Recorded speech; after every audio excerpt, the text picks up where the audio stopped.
आप देख रहे हैं, मैं हूं आपके साथ अंशिका पाठक।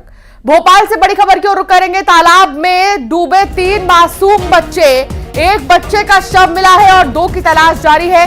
2 लापता बच्चों को ढूंढने के लिए रेस्क्यू भी चल रहा है। बैरसिया एसडीओपी थाना प्रभारी मौके पर मौजूद है। बैरसिया के लालरिया गांव में हादसा हुआ है। नदी के किनारे 3 बच्चों के कपड़े भी मिले हैं। तालाब में डूबे 3 मासूम बच्चे, एक बच्चे का शव मिला है। हालांकि 2 का अब तक कुछ पता नहीं, दोनों की ही तलाश चल रही है। 2 लापता बच्चों को ढूंढने के लिए रेस्क्यू लगातार जारी है। एसडीओपी थाना प्रभारी मौके पर मौजूद है। बैरसिया के ललरिया गांव में यह हादसा हुआ है। नदी के किनारे तीनों ही बच्चों के कपड़े मिले हैं। हालांकि आशंका यह जताई जा रही है कि तीनों यहां पर नहाने गए होंगे, लेकिन इस बीच तालाब में डूबने से एक का शव तो बाहर निकाल लिया गया है। बाकी 2 कहां हैं अब तक कुछ नहीं पता चल सका। किस अवस्था में है ये भी नहीं पता। एसडीआरएफ की टीम लगातार पड़ताल कर रही है, रेस्क्यू चलाया जा रहा है। इसके अलावा थाना प्रभारी और एसडीओपी भी मौके पर मौजूद हैं।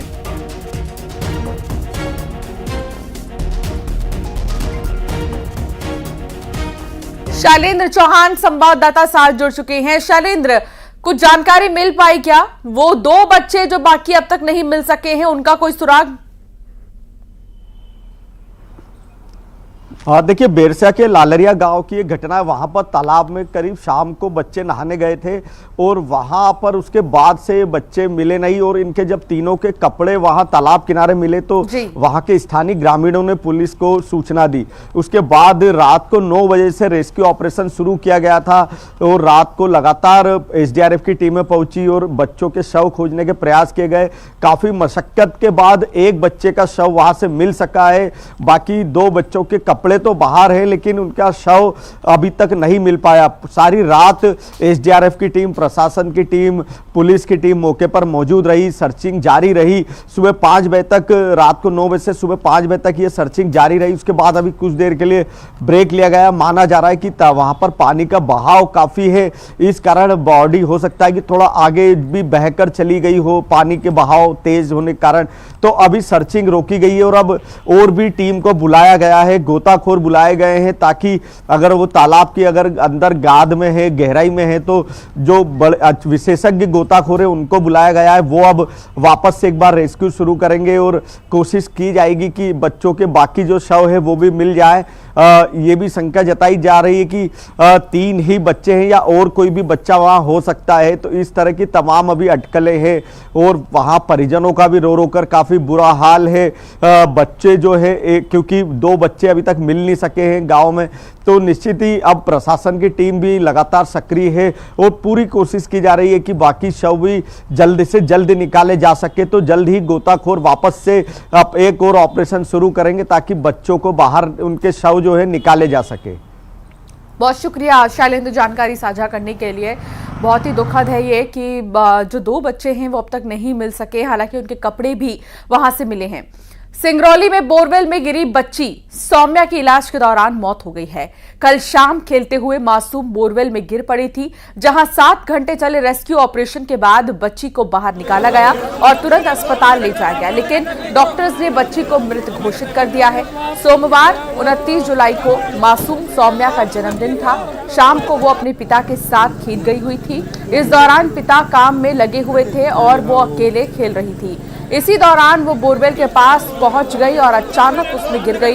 रेस्क्यू ऑपरेशन चलाकर बच्ची को बाहर निकाला गया है, लेकिन इलाज के दौरान बच्ची की मौत हो गई। सौम्या नहीं रही, सौम्या जिंदगी हार गई। हालांकि उसे अस्पताल लेकर पहुंचाया गया। जब अस्पताल ले जाया गया, उम्मीदें थी कि शायद वो बच जाए, लेकिन वो उम्मीद भी खत्म हो गई जब डॉक्टरों ने ये कहा कि अब बच्ची नहीं रही। बोरवेल में गिरी, जिसके बाद उसका रेस्क्यू किया गया, उसे अस्पताल पहुंचाया गया, बावजूद इसके उसे नहीं बचाया जा सका।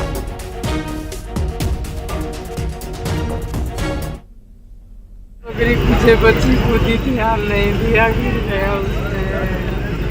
क्या नाम था बच्ची का? सौम्या कुमारी साहू। कितने साल की थी? 3 साल की थी सर। आज उसका बर्थडे था। आपके साथ ही आई थी खेत में? आपके साथ ही आई थी खेत में? नहीं सर, हमारे साथ में नहीं आई थी। कैसे पहुंची यहाँ?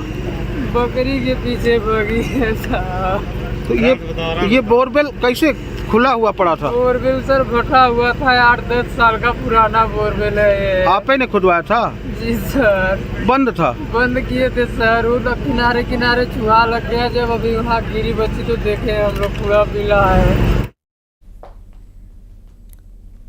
सिंगरौली जिले में बोरवेल में गिरी 3 साल की बच्ची की मौत हो गई है, जिसको लेकर मुख्यमंत्री डॉक्टर मोहन यादव ने दुख जताया है। उन्होंने सोशल मीडिया साइट एक्स पर लिखा, सिंगरौली जिले के जनपद पंचायत चितरंगी के ग्राम कसर में किसान पिंटू शाह के स्वयं के खेत में 3 वर्षीय पुत्री सौम्या शाह की बोरवेल में गिरकर मृत्यु होने का समाचार अत्यंत दुखद है। इस तरह की लापरवाही से बच्चों की जान जोखिम में डालना और मासूम का काल कुवलित होना अत्यंत दुखी है। बच्चों की सुरक्षा के लिए आवश्यक है कि बोरवेल के गड्ढों को खुला न छोड़ें। आपकी सतर्कता ही बच्चों का जीवन बचा सकती है। जिला प्रशासन को पहले ही निर्देशित किया जा चुका है कि इस तरह की घटना की पुनरावृत्ति न हो। सिंगरौली में आज बच्ची के गिरने की सूचना मिलने पर तत्काल बोरवेल के समानांतर खुदाई कर बचाव के प्रयास किए गए, लेकिन मासूम को बचाया ना जा सका। बाबा महाकाल से दिवंगत की पुण्य आत्मा को शांति प्रदान करने की श्री चरणों में स्थान देने की प्रार्थना करता हूं। ओम शांति। मुख्यमंत्री डॉक्टर मोहन यादव की तरफ से इस दुर्घटना पर दुख जाहिर किया गया।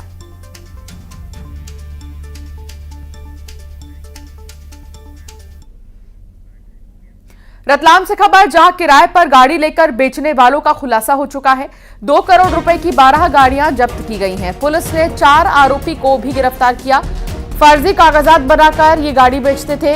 स्टेशन रोड थाना पुलिस ने कार्रवाई की है। 2 करोड़ रुपए की 12 गाड़ियां मौके से जब्त की गई हैं। रतलाम में बेचने वालों का खुलासा हो चुका है। पुलिस ने 4 आरोपी को गिरफ्तार भी किया है। फर्जी कागजात बनाकर ये गाड़ी बेचा करते थे। स्टेशन रोड थाना पुलिस ने कार्रवाई की है।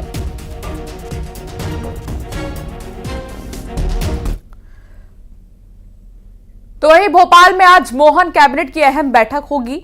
सीएम डॉक्टर मोहन यादव 11 बजे बैठक लेंगे और विधि मंत्रालय में यह बैठक होगी। कई अहम प्रस्तावों पर मुहर लग सकती है। ऐसे में कैबिनेट की बैठक कई मायनों में खास मानी जा रही है। प्रस्ताव ऐसे अहम प्रस्ताव है जिन पर मुहर लग सकती है, चर्चा संभव है। हाल ही में प्रधानमंत्री नरेंद्र मोदी ने बीजेपी शासित राज्यों के मुख्यमंत्रियों से मुलाकात की और उसके बाद ये कैबिनेट की मीटिंग बहुत अहम मानी जा रही है। कई अहम प्रस्ताव जो है सरकार ला सकती है और उस पर मुहर आज लग सकती है कैबिनेट की। आज 11 बजे करीब कैबिनेट की बैठक होगी और आज की इस बैठक में अहम प्रस्तावों पर पहले चर्चा और फिर मंजूरी मिल सकती है। 11 बजे कैबिनेट की इस मीटिंग में तमाम मंत्री मौजूद रहेंगे। दिशा निर्देश जारी किए जाएंगे। प्रधानमंत्री के साथ विकसित भारत को लेकर जो चर्चा हुई है उसकी भी आज जो है चर्चा और उसका जिक्र जो है किया जा सकता है कैबिनेट की मीटिंग में।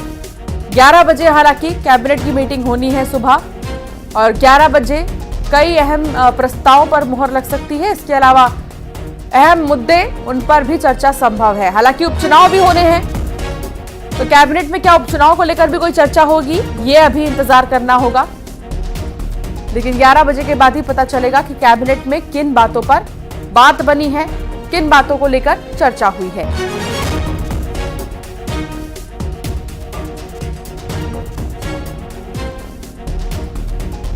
शैलेंद्र चौहान संवाददाता साथ जुड़ चुके हैं। शैलेंद्र, 11 बजे आज मंत्रालय में कैबिनेट की बैठक होगी। ये बैठक कितनी अहम है शैलेंद्र, वो भी उस वक्त जब हाल ही में बीजेपी शासित राज्यों के मुख्यमंत्रियों के साथ प्रधानमंत्री ने बातचीत की थी, मुलाकात की थी, वो बैठे थे और एक बड़ी बैठक का आयोजन किया गया था।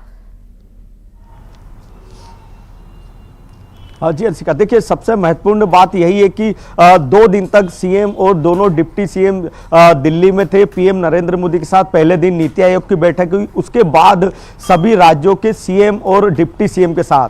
तो मध्य प्रदेश सरकार भी अपना जो रोड मैप लेकर गई थी, विकास के एजेंडे को लेकर आगे कौन कौन से काम करना है, एक पूरा प्रेजेंटेशन लेकर गई थी और सीएम डॉक्टर मोहन यादव ने पीएम नरेंद्र मोदी के सामने उस प्रेजेंटेशन को बताया था और ये बताए थे कि हम आगे क्या क्या क्या करने वाले। जी। तो निश्चित ही वहां से जो टिप्स मिले हैं और आगे राज्य को किस तरह काम करना है, किस तरीके से जनता के दिल में घर करना है, इस तरह की पूरी एक प्लानिंग के साथ अब बीजेपी काम करेगी। क्योंकि भाजपा सरकार के सामने अब लगातार जीत के बाद एक बड़ा लक्ष्य कि किस तरह विकास के आगे बढ़ाना है, एजेंडे पर काम करना है। तो आज की कैबिनेट बैठक बहुत ही महत्वपूर्ण इसलिए रहने वाली है कि वहां पर जो जो टिप्स मिले हैं उन टिप्स पर चर्चा होगी। सीएम बताएंगे कि मंत्रियों के लिए क्या निर्देश है और किस तरीके से ज्यादा मंत्रियों तक जाना है। इसके अलावा माना जा रहा है कि जो मंत्रियों के प्रभार को लेकर लंबे समय से कवायद चल रही थी, अभी तक करीब 7 महीने होने को आए हैं, किसी भी मंत्री को प्रभार जिलों का नहीं दिया गया है। तो आज इस चर्चा में अनौपचारिक रूप से सीएम डॉक्टर मोहन यादव बता देंगे कि किस मंत्री को क्या प्रभार मिल रहा है, कौन सा जिला दिया जाएगा। क्योंकि 15 अगस्त को जो हर जिले में मंत्री ध्वजारोहण करते हैं, उसके पहले प्रभार देने की तैयारी है। तो निश्चित ही आज एक वो महत्वपूर्ण एजेंडा रहेगा जिसमें सभी मंत्रियों के जिलों के प्रभार दिए जाएंगे।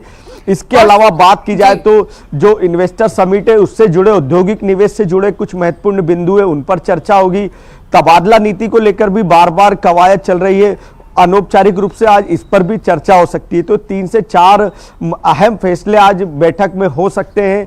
11 बजे बैठक शुरू होगी पॉइंट्स हैं जिन पर आज चर्चा संभव है। शैलेंद्र, विस्तार से आपने जानकारी साझा की है, बहुत शुक्रिया शैलेंद्र जानकारी साझा करने के लिए।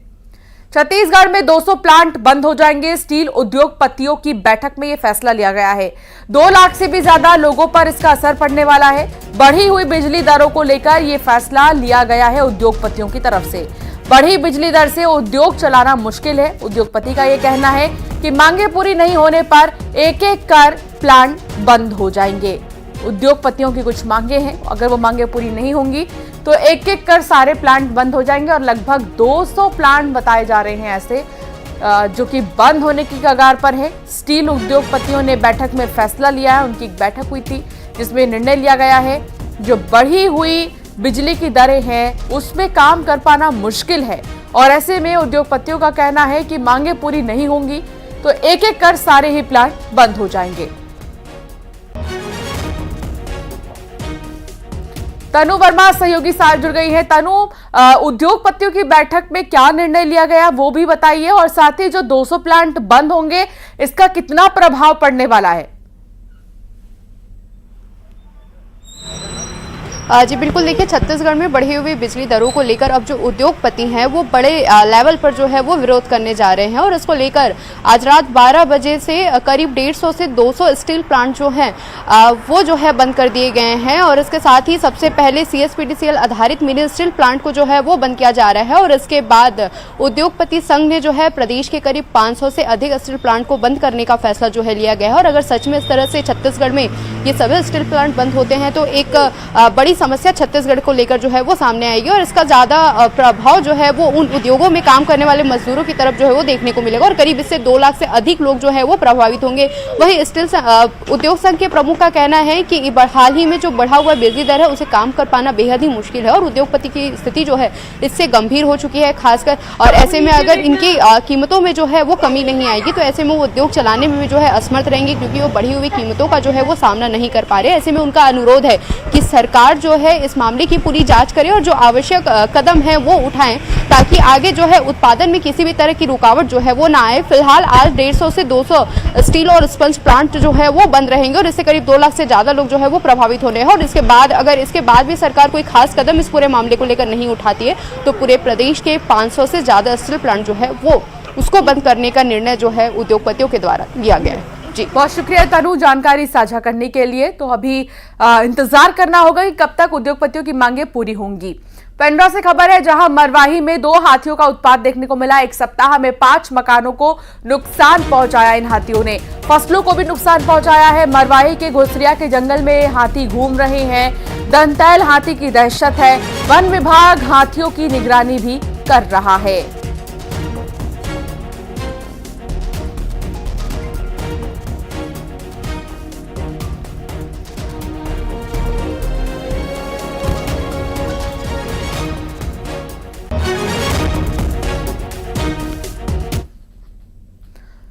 गरियाबंद में भी हाथियों का उत्पात लगातार जारी है। गांव में दंतैल हाथी घुस चुका है।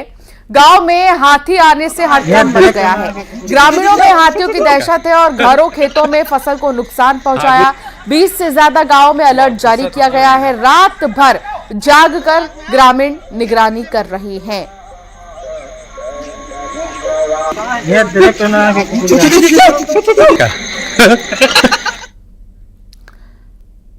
झारखंड के चक्रधरपुर में हावड़ा से मुंबई जा रही 12810 हावड़ा CSMT मेल के कई डिब्बे पटरी से उतर गए हैं। यहां एक मालगाड़ी पहले डीरेल हुई थी, जिसके वैगन ट्रैक पर ही थे। वहीं हावड़ा मुंबई मेल दूसरी ट्रैक से आ रही थी और उन वैगन से टकराकर इसके डिब्बे भी पटरी से उतर गए। हादसे में एक यात्री की मौत हुई है, जबकि 5 के घायल होने की खबर मिली है।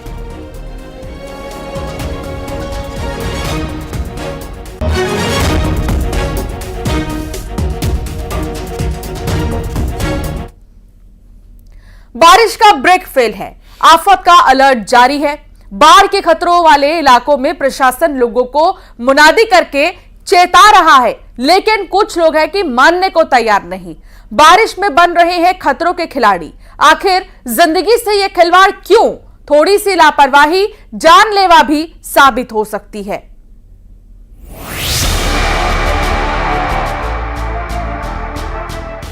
ये मस्ती कहीं जान पर भारी न पड़ जाए। पानी से पंगा, लहरों से खिलवाड़। आखिर क्यों जोखिम में जान को डाला जा रहा है? एमपी में बारिश का मूड खराब है और इस बारिश में ये रिस्क दिल दहला देता है। नदी नाले उफान पर हैं, जिनसे दूरी बनाई जानी चाहिए, लेकिन बारिश में ये स्टंटबाज कहां बाज आ रहे हैं। बैतूल के चोपना थाना इलाके की भड़ंगा नदी उफान पर है, लेकिन इन 2 लड़कों को देखिए जिन्हें मस्ती सूझी है। उफनती नदी में जान जोखिम में डालने वाला ये वीडियो रोंगटे खड़े कर देता है। नदी के बहाव में बहते हुए लड़के जरूर किनारे लग गए, लेकिन ये कहां की समझदारी है। दूसरी तस्वीर भी बैतूल की। शाहपुरा ब्लॉक में मोरंडे नदी में बाढ़ आ गई, लेकिन इस खौफनाक मंजर के बीच पुल को पार करते ये लोग बाइक उठाकर चले जा रहे हैं। ये लापरवाही कितनी भारी पड़ सकती थी। पुल के दोनों तरफ ट्रैफिक रुका है, लेकिन पुल पार करने की जल्दबाजी। एमपी के एक और शहर में मौज की पिकनिक मौत में बदल गई। दोस्तों के साथ गोपी ठाकुर की ये आखिरी तस्वीर थी। जबलपुर के कटंगी थाना इलाके में कटनी से कटंगी गोपी गया दोस्तों के साथ वाटरफॉल में पिकनिक मनाने। वाटरफॉल में बहाव तेज था। मस्ती करते वक्त पैर फिसला, फिर गोपी वाटरफॉल में गुम हो गया। सर्चिंग ऑपरेशन शुरू हुआ तो मिली गोपी की लाश। अब अगली तस्वीर श्योपुर की। सीप नदी के ऊपर बने रपटे को पैदल पार कर रहा युवक तेज बहाव होने की वजह से नदी में बह गया। मानपुर थाना पुलिस युवक की तलाश कर रही है। एसडीआरएफ की टीम लगी हुई है। प्रशासन ने अलर्ट किया जारी। लोगों को हिदायत दी गई, रपटा पार ना करें, लेकिन युवक जबरन रपटा पार करने लगा। इधर इंदौर में तेज बारिश के चलते पर्यटन स्थल पर मुनादी की जा रही है। सिमरोल में पर्यटन स्थल पर चेतावनी जारी की जा रही है। जोखिम वाली जगह पर जाने वाले लोगों के खिलाफ एफआईआर भी दर्ज हुई है। तो बारिश में जरा संभल कर। Bureau report, news 18, Madhya Pradesh, Chhattisgarh.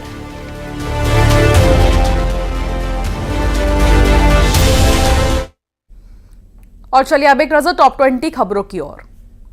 Mohan cabinet